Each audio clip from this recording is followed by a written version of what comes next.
Morning fog hangs over the Argonne forest in France. It's October 8th, 1918. The air smells of gunpowder and rain. Corporal Alvin York presses his body into the muddy ground as German machine guns fire down from the hill above. 25 yards away, the guns flash orange through the mist. Their rapid fire sounds like angry hornets. Bullets cut through branches overhead, sending splinters and leaves raining down on York's helmet. From a patrol of 17 men, only 8 remain. His best friend Murray lies dead, his chest torn open by the German guns. York's heart pounds against his ribs, his fingers dig into the wet earth. Just months ago, he was a peaceful farmer who wrote "Don't want to fight" on his draft card. A man who believed killing was against God's law. Now he finds himself alone, the only one in position to stop the German guns from killing the rest of his men. As bullets chew up the ground around him, something changes inside York. Not rage, not fear, but a strange, deep calm. "I had no time to do nothing but watch them German machine gunners and give them the best I had," he would later write. In this moment, with men dying around him, Alvin York, reluctant soldier, devout Christian, Tennessee sharpshooter, makes his choice. His finger finds that trigger of the rifle. He begins to fight back. Alvin York was born in a one-room log cabin in the mountains of Tennessee, the third of 11 children. He grew up knowing hunger and hardship. Winter winds whistled through cracks in the walls. By the age 8, he was already hunting with a rifle to help feed his family. The mountains made him who he was. The steep hills taught him to be tough. The forest taught him patience. And hunting for food made him an excellent shot. Locals said of young Alvin, 5 shots, 5 turkeys. He never wasted bullets because his family couldn't afford to buy more. When his father died in 1911, 24-year-old Alvin became responsible for his mother and siblings. He worked from sunrise to sunset on their small farm, but they remained desperately poor. At night, York would escape his troubles through drinking and fighting. His powerful 6-foot frame became well known in local bars. "I was a great sinner," he later admitted. In just 3 months, he was arrested 9 times for fighting and public drunkenness. Then came the moment that changed everything. On New Year's Day, 1915, his close friend Everett was killed in a bar fight. Shaken by the loss, York wandered into a church revival meeting. The preacher's words struck him like lightning. "What good is it to gain the whole world but lose your soul?" York fell to his knees, sobbing. People who saw it happen said the town troublemaker walked out a completely different man. "I was hitting the booze and getting into fights," York later wrote, "but when I got religion, I got good." The transformation was total. The man who once terrorized the valley became its gentlest soul. He became a church leader and Sunday school teacher. Most importantly, he embraced his church's belief that killing was wrong. "Thou shalt not kill" became his guiding principle. York now dreamed of a simple life, marrying his sweetheart Gracie, building a small home, and raising children in his newfound faith. Then came June 5th, 1917. A letter arrived ordering Alvin York to report from military service in World War I. With shaking hands, he wrote on his draft card, "Don't want to fight." War went against everything he now believed. The draft board rejected his claim. His small church wasn't on the official list of pacifist denominations. With a heavy heart, York reported to Camp Gordon, Georgia. There, Bible in hand, he told his officers, "I can't kill. I would be responsible for murder before God at the final judgment." Surprisingly, his officers listened. Captain Edward Danforth and Major George Buxton, both religious men themselves, spent hours discussing scripture with York. They granted him a 10-day leave to go home and think things through. On a mountain overlook in Tennessee called the Yellow Doors, York spent a night alone with the Bible during a thunderstorm. Lightning flashed as he wrestled with his conscience until dawn. When he returned to camp, he had found his answer. "I'm ready to go," he told his officers quietly. "I believe God wants me to serve, and he will watch over me." No one could have imagined what would have happened just months later in the forests of France. By 1918, World War I had turned Europe into a graveyard. 4 years of fighting had killed 16 million people and wounded 20 million more. The Western Front, a line of trenches stretching 440 miles from the English Channel to Switzerland, had barely moved despite thousands dying each day to gain just yards of ground. New weapons made this the deadliest war in history.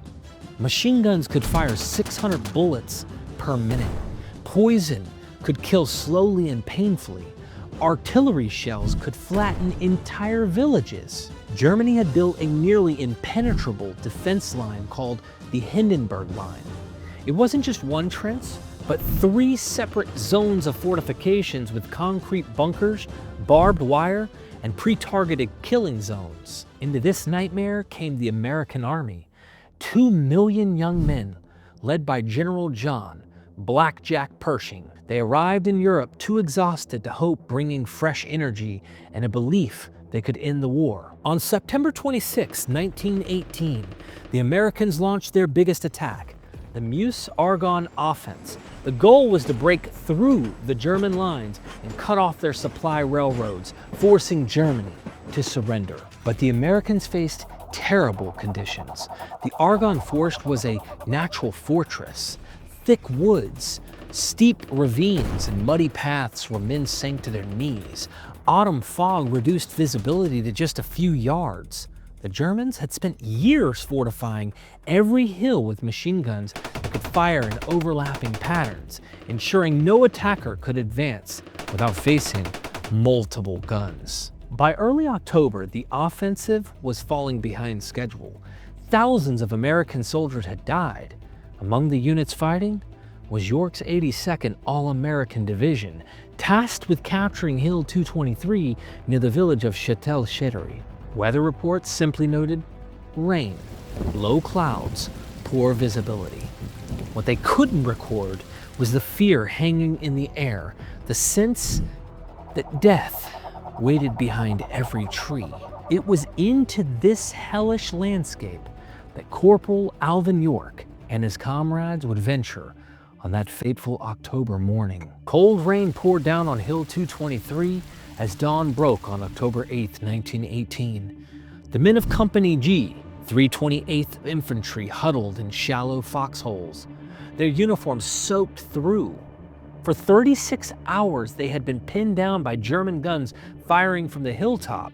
No one could move without drawing deadly fire. Lieutenant Joseph Stewart, York's platoon leader, had gone forward at dawn to scout the enemy's positions.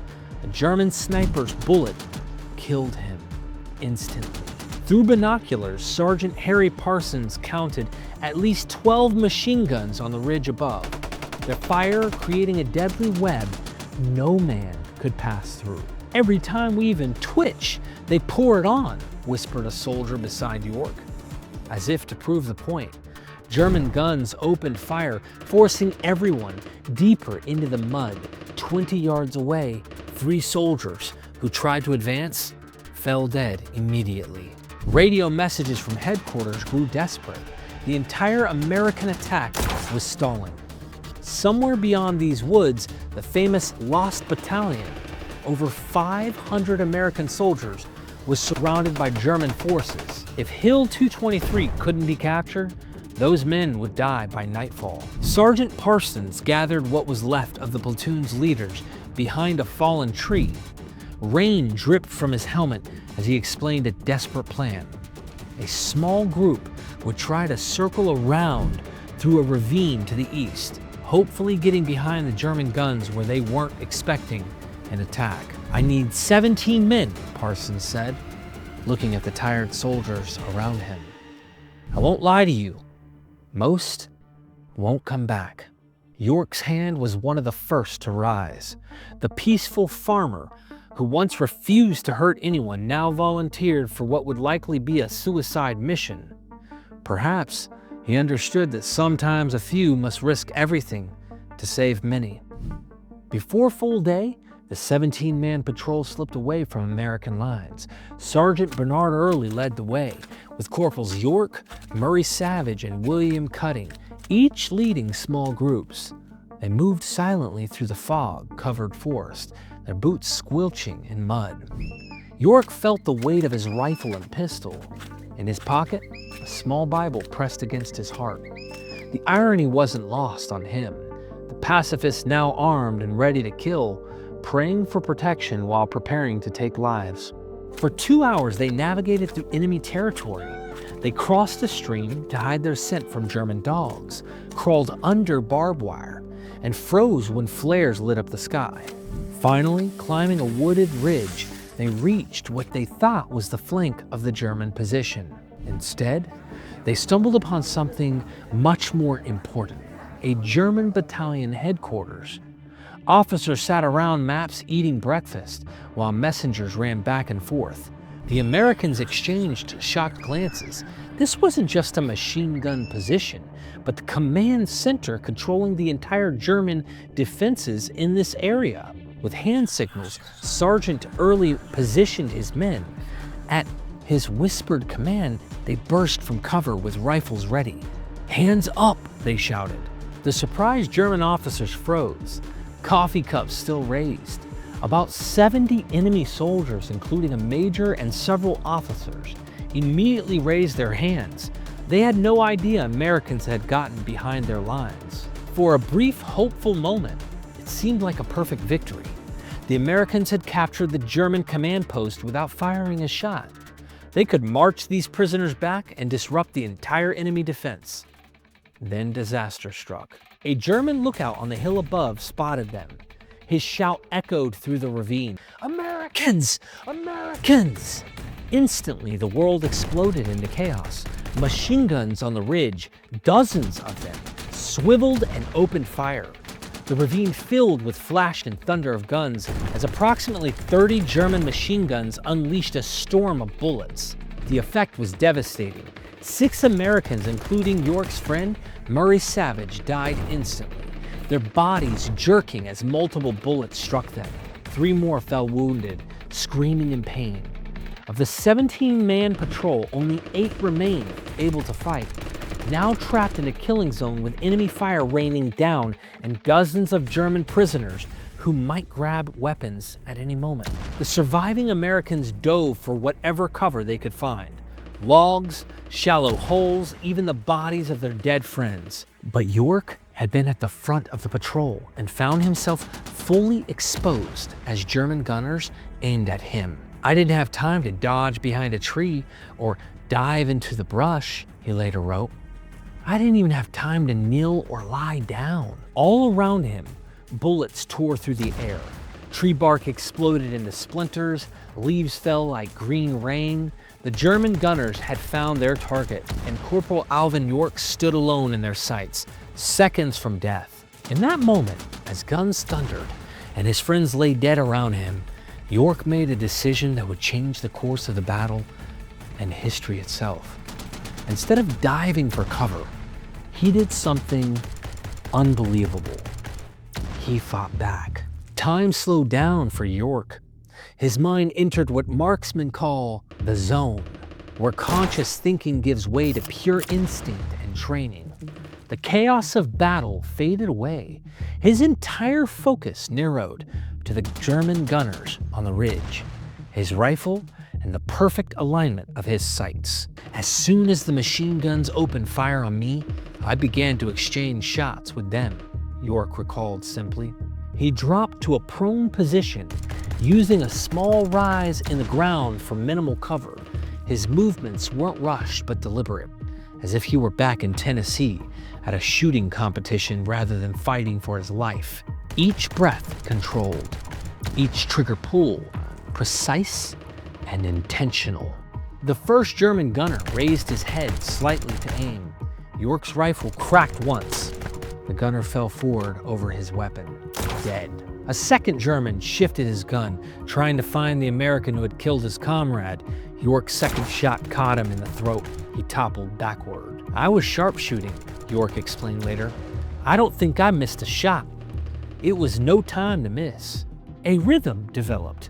A German would expose himself to aim. York's rifle would answer. Another enemy soldier would fall. York knew exactly where to place his shots. The head, the center of the chest, the base of the throat. At this range, with his lifetime of hunting experience, he simply could not miss. "Every time I saw a German, I just touched him off," York said in his mountain dialect. Private Percy Beardsley, watching from behind a tree, later testified, "I saw Corporal York fire repeatedly. I saw Germans who had been hit fall down."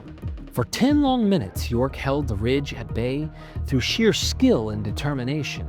One by one, German machine gunners fell to his unerring aim. Those who replaced them lasted only seconds before joining their comrades in death. The enemy fire began to weaken as fear spread through the German positions. Fear of this one unstoppable American who could not be suppressed or driven to cover. Then the Germans tried a new tactic. A shrill whistle pierced the noise of battle. 6 soldiers with fixed bayonets jumped from a trench and charged directly at York, determined to overrun his position by sheer force. They came at a full run, boots pounding the forest floor, bayonets gleaming even in the dim light. 25 yards and closing fast. York had just fired his last rifle round. With the bayonet-wielding Germans bearing down on him, he calmly drew his .45 Colt pistol from his holster. What happened next defied belief. York aimed at the furthest attacker first and fired. The man dropped as if struck by lightning. Then the next furthest, then the next, working backward through the charging line. 6 shots in rapid succession, each finding its mark. 6 attackers fell before any could reach him. A German officer who witnessed this would later demand to know how many Americans were firing, unable to believe one man could shoot with such speed and accuracy. But the secret to York's seemingly impossible feat came from his hunting experience back home in America. "That's the way we shoot wild turkeys at home," York explained afterwards simply. "You see, I don't want the front ones to know that I'm getting the back ones. And then they keep on coming until I get them all." By shooting from back to front, he prevented the lead soldiers from realizing their comrades were falling behind them. A hunting tactic applied to the grim business of war. For 15 intense minutes, York stood his ground against overwhelming odds. Between his rifle and pistol, he methodically eliminated more than 20 German soldiers. Yet, despite the killing, his humanity remained. Between shots, he called out to the enemy, "Come down and give up. I don't want to kill any more than I have to." The German major who had surrendered earlier watched in horror as this single American decimated his machine gun crews and stopped a bayonet charge single-handedly. How many more would die before it ended? Finally, the officer stepped forward with hands raised and called out in broken English. "English?" "No, American," York shouted back. "Good Lord," exclaimed the major, realizing one man had done all this damage. "If you won't shoot anymore, I will make them give up." York kept his pistol aimed at the officer's chest. "You'd better. If you don't, I'll take off your head next." The German officer raised his whistle to his lips with trembling fingers and blew 2 sharp blasts, the signal to cease fire and surrender. The sound echoed across the ridge, followed by an eerie silence as the guns fell quiet. From the hillside above, German soldiers began emerging from foxholes and machine gun nests. They threw down their weapons and raised their hands.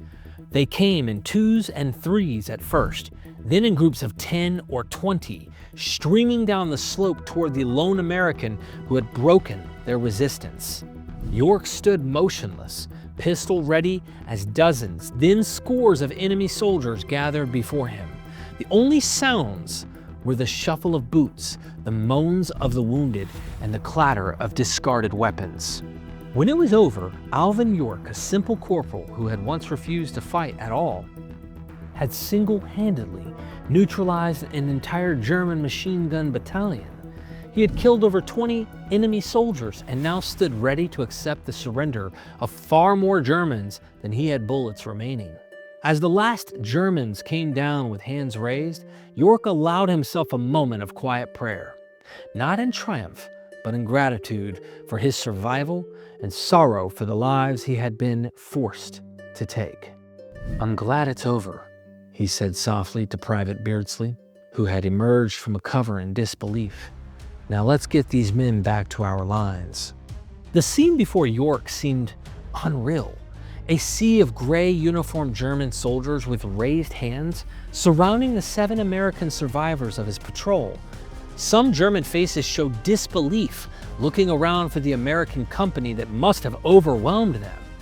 The truth that one man had defeated them seemed impossible to accept. "York, what do we do with all these prisoners?" whispered Private Johnson, staring at the overwhelming number of captured Germans. "We're taking them back," York replied, matter-of-factly. "That's impossible," Johnson protested. The idea of 8 Americans controlling nearly 100 prisoners through enemy territory seemed absurd. York fixed him with a steady gaze. "No," he said firmly, "let's get them out." The reluctant warrior became an improvising commander. York ordered the German major to arrange his men in 2 lines.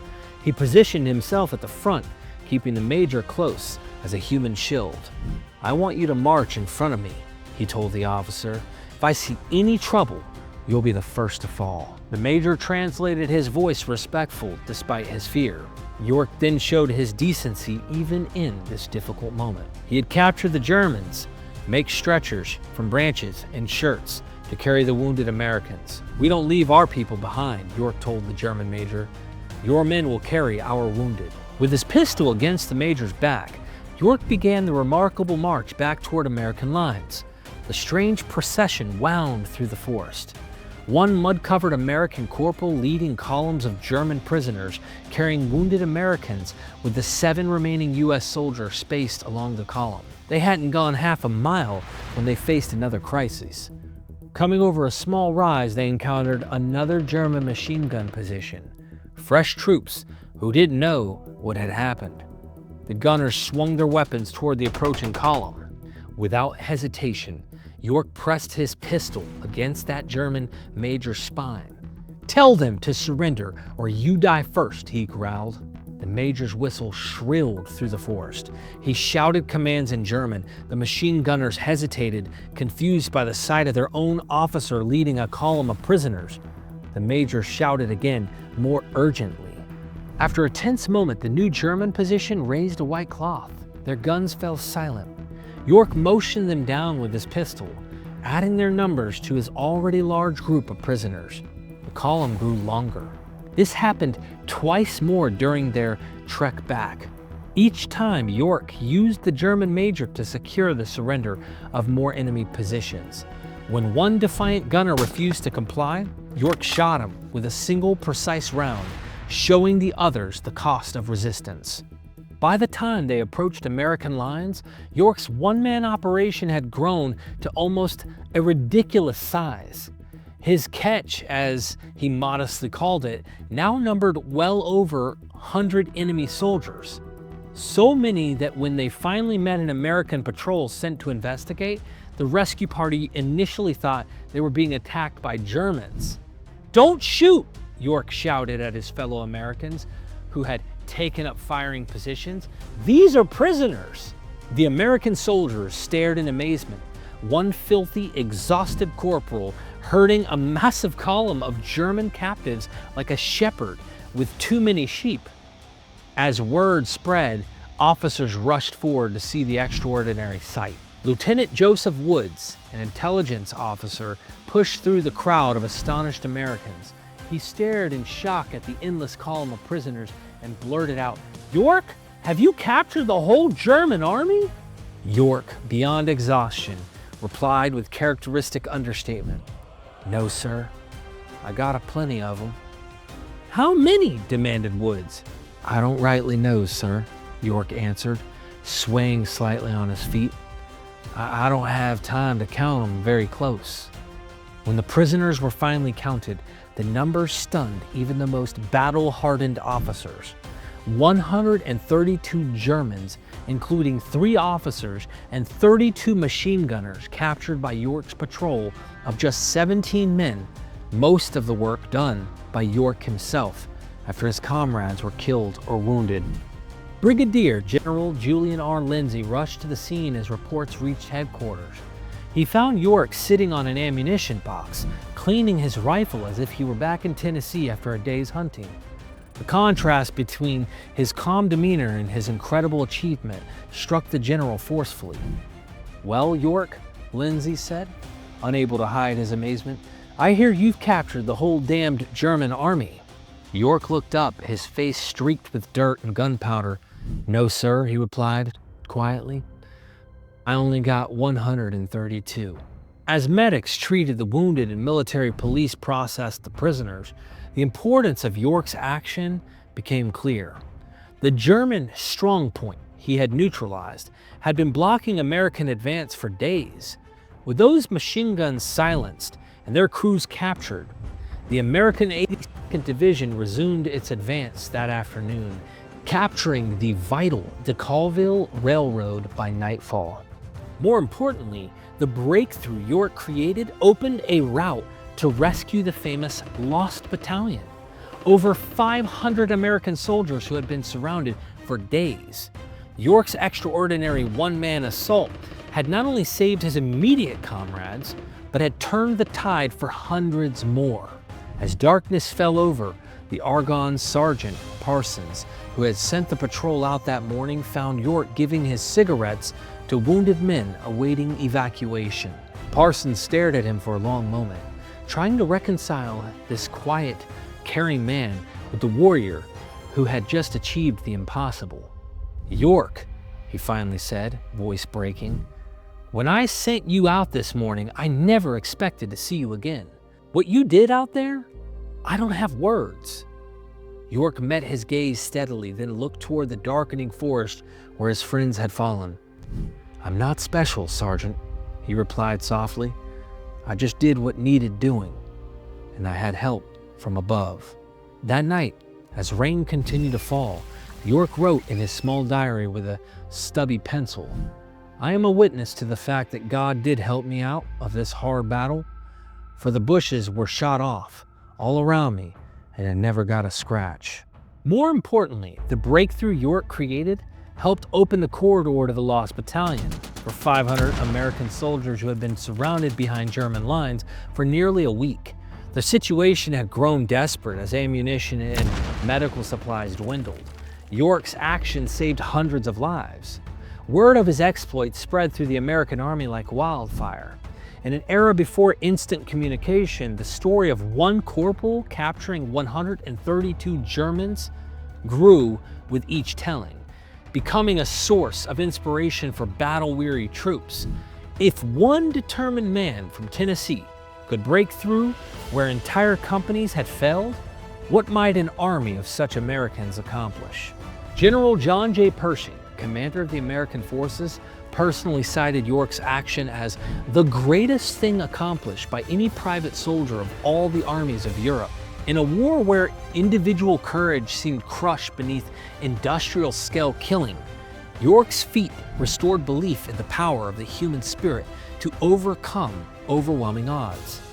The impact reached beyond military considerations.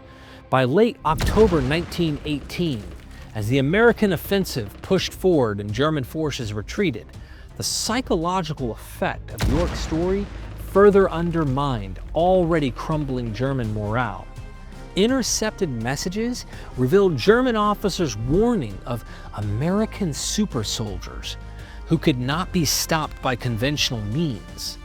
Within weeks of York's action, as American forces ceased their objectives in the Argonne, The German High Command recognized the inevitable. On November 11, 1918, Germany signed the armistice, ending the war. While York was just one soldier among millions, his action came at a pivotal moment when the outcome hung in the balance, helping tip the scales toward Allied victory. York himself remained unaware of his growing fame until long after the fighting ended. In April of 1919, he was summoned to divisional headquarters, where he stood at attention as the Medal of Honor was pinned to his chest, America's highest military decoration. The citation noted his conspicuous gallantry and his intrepidity above and beyond the call of duty. France bestowed its Croix de Guerre with palm. Italy and Montenegro gave their highest honors. By the time York boarded a ship for home, his uniform was decorated with medals from nations he had never visited, honoring a courage that transcended borders and languages. But it was upon returning to American soil that York encountered the full magnitude of his fame. The New York Times headline declared, "Sergeant York, greatest hero of the war." Thousands lined Fifth Avenue for a ticket tape parade in his honor. Celebrities and politicians sought to shake his hand. Movie studios offered fortunes for his story rights. In a nation desperate for heroes after the war's staggering human cost, York embodied something uniquely American.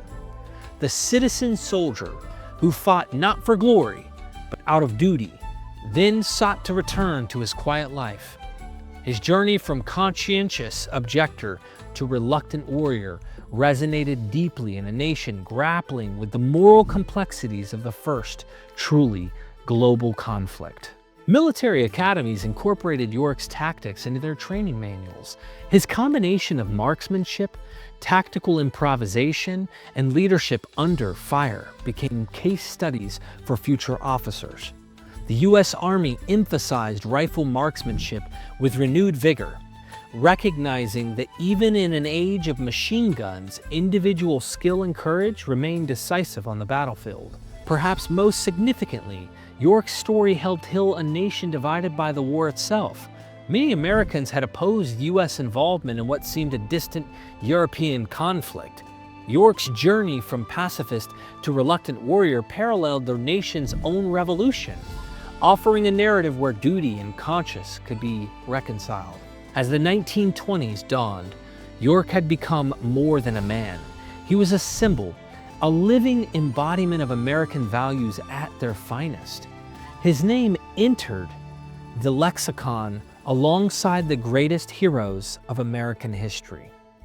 When school children listed the pantheon of American heroism, Washington, Lincoln, Roosevelt, they now added the name of a humble farmer from Tennessee, Alvin York. In the larger sweep of history, York's actions represented something even more profound, proof that even in an age of mechanized slaughter, individual moral courage still mattered. His story stood as a reminder that behind the statistics of casualties and the movements of armies, the human spirit remained the ultimate arbiter of victory and defeat. As one editorial writer of the era observed, in Sergeant York, we find the reassurance that even in our darkest hour, one person of uncommon valor can shift the course of history. The war hero returned home to find himself a stranger in his own land. Crowds pressed around him at every train station. Reporters shouted questions. Business leaders offered him $250,000 for product endorsements, an enormous sum in 1919 that would have made him wealthy for life.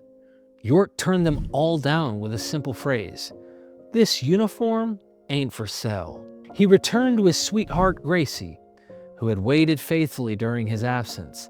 Their wedding in June 1919 drew hundreds, including the governor of Tennessee. York endured the public attention stoically, his face showing genuine joy only when the ceremony ended and he could call Gracie his wife. The state of Tennessee gave the newlyweds a modest farm in Pall Mall, donated by grateful citizens, With his own hands, York built a simple frame house overlooking the valley where he was born. There, he and Gracie raised 10 children, 7 sons and 3 daughters, in a home where the Bible was treasured and military medals gathered dust in drawers. Yet the man who had survived war's horror discovered that peace brought its own challenges. At night, York often woke in a cold sweat, the sound of German machine guns echoing in his dreams. The faces of men he had killed visited him in quiet moments, not accusing him, but reminding him of war's terrible cost. "I think about them Germans, every one of them," he confided to his pastor. "I had to do what I done, but that don't make it easy to live with." Rather than let fame define him or trauma destroy him, York channeled his energy into a mission that became his life's purpose, traveling the poor mountain communities of his region. He was struck by how few educational opportunities existed for local children. Many, like himself, received only months of formal schooling before poverty forced them to work in fields or mines. "The fighting's over, but we still have battles to win at home," he declared, launching a campaign to build a modern school in his isolated county. The Alvin York Agricultural Institute became his obsession, a place where rural children could receive not just basic education, but job training that would lift them from poverty to prosperity. When fundraising faltered during the Great Depression, York mortgaged his own farm to keep construction going. When bureaucrats created obstacles, he traveled to Nashville to lobby personally. When teachers were skeptical about coming to such a remote location, York persuaded them one by one, sometimes from his own front porch. The school opened in 1929, and York remained its greatest supporter for the rest of his life. Even after strokes left him in a wheelchair, he insisted on attending every graduation ceremony, personally handing diplomas to students until his health made it impossible. Each year, he told the graduates, education is the way out of the dark and into the light. In 1941, as another world war threatened, Hollywood made the film Sergeant York, starring Gary Cooper. It became the year's highest-grossing film, with Cooper winning an Oscar for his portrayal of the reluctant warrior. York had initially refused all movie offers, but finally agreed when convinced the film could inspire patriotism during dangerous times. And when the studio pledged profits to support his school, the premiere became a national event, with President Franklin Roosevelt hosting a special White House screening. As World War II engulfed the world, the once pacifist York became an outspoken advocate for American involvement, traveling the country to encourage war bond sales and military recruitment. "Freedom has a steep price," he told audiences across America, "and each generation must be willing to pay for it." His sons followed their father into uniform, a source of both pride and worry for the man who knew war's realities better than most. York spent many nights praying for their safe return, the Medal of Honor recipient now understanding the anguish of those waiting at home. After war, York's health began to fail. Decades of hard physical labor exposed to poison gas in the Argonne, and the strain of his tireless public service took their toll. A stress of strokes in the 1950s left him partially paralyzed. Medical bills mounted, threatening to bankrupt the family. In 1954, Congress took the unprecedented step of forgiving York's tax debts by special act, a recognition that the nation owed this hero far more than he could ever repay. Even bedridden York continued to advocate for education, veterans care, and rural development until his death in 1964 at age 76. Today, people still visit the Sergeant York State Historic Park in Pall Mall, where his simple grave overlooks the valley he loved. In Nashville, his bronze statue stands at the state capitol, rifle at the ready. The school he founded continues to educate Tennessee's youth, its mission statement still bearing his words, spirit, mind, and body, the whole person. In France, the hill near Châtel-Cheilly, where York made his stand, bears a monument with a simple inscription in 2 languages. Here, Sergeant Alvin York alone captured 132 German soldiers, October 8, 1918. Each year, American and French officials place wreaths at the site honoring a courage that helped forge bonds between nations that endure to this day. Military academies worldwide still teach the York scenario in tactical training, studying how one determined soldier with superior marksmanship and moral courage can overcome seemingly impossible odds. The U.S. Army Sergeant York Award recognizes outstanding non-commissioned officers who exemplify his combination of skill, leadership, and character. But perhaps York's most meaningful legacy lives not in monuments or medals, but in the paradox of his life. A man of peace who excelled in war, a hero who cared more about education than fame, a simple farmer who changed history through extraordinary courage and even more extraordinary humility. When asked late in life how he reconciled his faith with his actions in the Argonne, York answered with characteristic simplicity, "A higher power than man guided me and watched over me and told me what to do." This quiet faith sustained him through combat and throughout his life, anchoring him against both the temptations of fame and the shadows of trauma. York's story resonates across generations because it speaks to something timeless in the human spirit: the capacity of ordinary people to rise to extraordinary challenges when duty calls. His life reminds us that true heroism lies not in seeking battle, but in meeting it with unwavering courage when it finds you. That's the measure of greatness. It's not what you gain, but what you give back. As York himself once reflected, liberty and freedom and democracy are so very precious that you do not fight to win them once and stop. You must win them every day of your life. In a forest in France over a century ago, Alvin York won them with unflinching courage against overwhelming odds. Through his enduring legacy of service, sacrifice, and humility, he continues to win them still, reminding us that the greatest victories are not won on battlefields, but in the quiet chambers of the human heart, where courage meets conscience and ordinary people find the strength to do extraordinary things. Thanks for watching The Forgotten Hero, where we honor the brave and we remember the forgotten.